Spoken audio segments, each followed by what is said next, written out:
而家又嚟講另外一對魚鰩，第14號、14A、14B。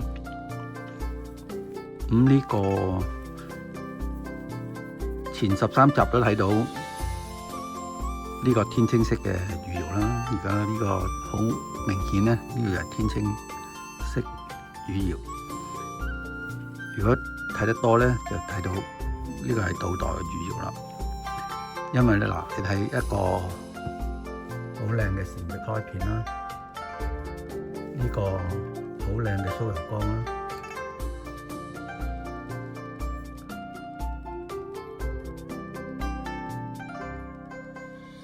睇到啲光咧愛不釋手，幾靚。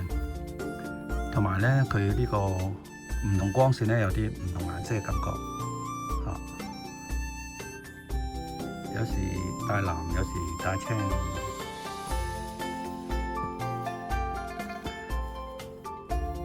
咁呢個放大俾大家睇下，佢開片位置咧就應該較會啲位。舊嘅開片位置有，新嘅開片咧就唔同，就優勢好多。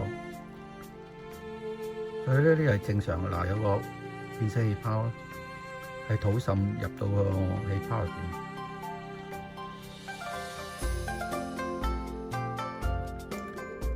做舊啊點做咧？嗰啲氣泡我諗佢咁把破咗啲泡，跟住咧佢浸落啲泥水度咧，咁就滲入去咯。但係通常咁樣做嘅氣泡咧，會出現同一個色。但係如果真正舊嘅瓷器咧，佢會出現好多個色。好似呢個氣泡，我哋睇佢其實帶白色多嘛。呢個咧就白色、啡色、泥色唔同。嗱，呢個有黑色，所以咧佢係會帶唔同嘅顏色咯。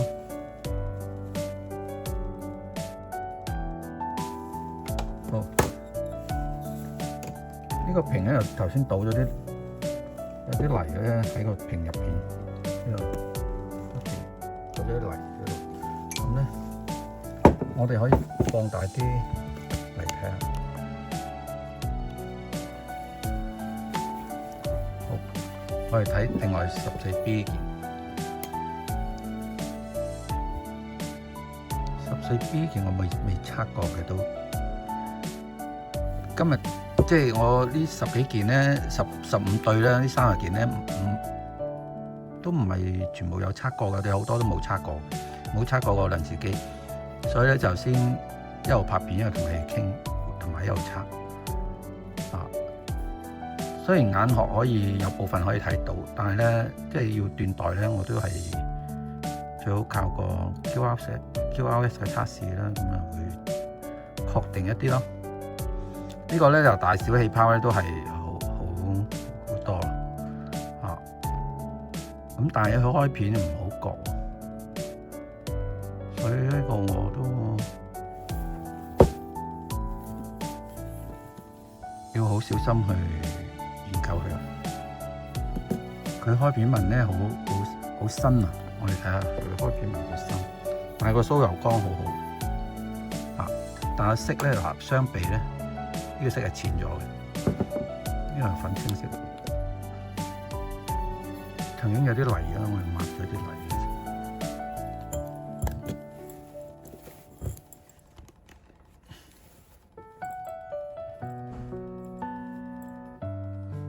睇下佢有冇人為腐蝕。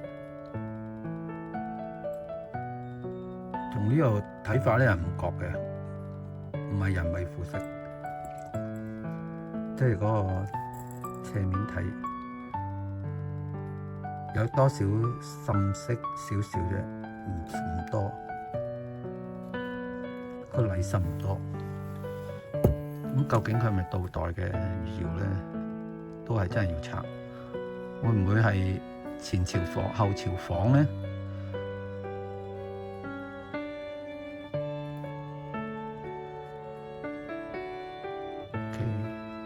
一陣測下知啦。OK。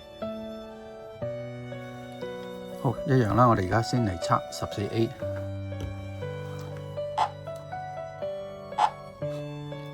家先測嗰個化學物質。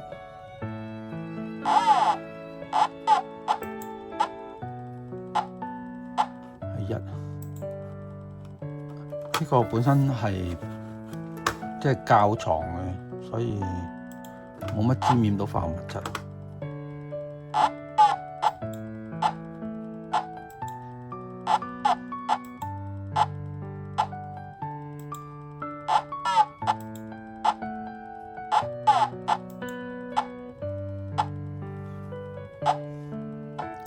112。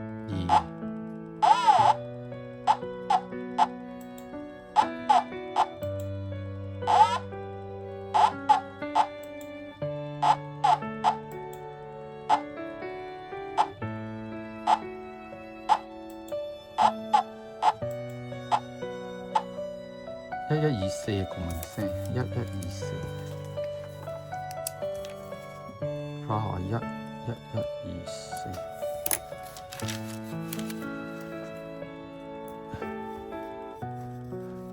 呢啲咧，即係唔係嗰啲咩所謂墓地掘出嚟嗰啲咧，即係話啲陪葬品，因為呢啲保護得咁好咧，反而墓地嗰啲即係會殘好多。呢啲係窖藏，即係藏嚟傳世，或者一啲好似貨倉咁樣收藏好多原因戰亂啦，或者其他即係被埋沒咗，後世掘翻出嚟啊，或者前人故意藏起留俾後世用啊，咁樣都有。好靚嘅啲油啊，啲酥油缸啊都非常之靚，個色又好靚。呢個天青油。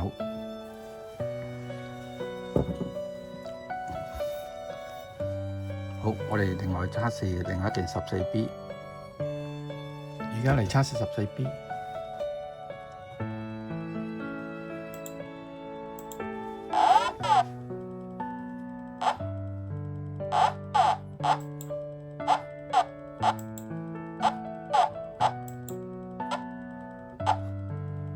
化學物質3，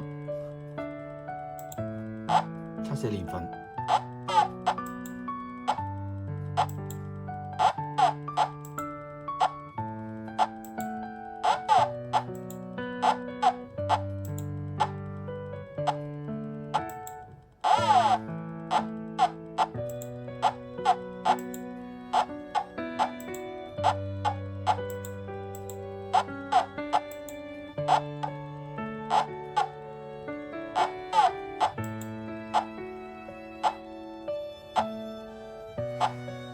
124。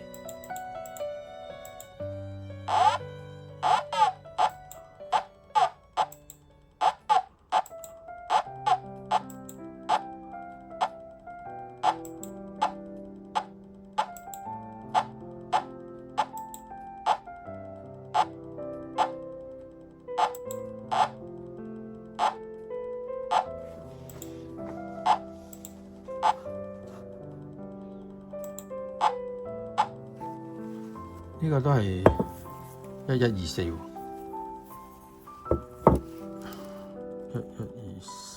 ，1124+3，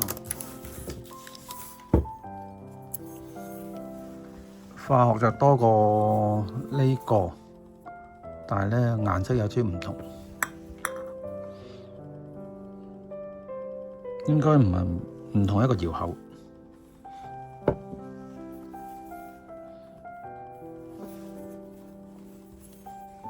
咁呢個測出嚟都可以，佢個酥油缸都好好。好，今日測試又到呢度，下次測第15件。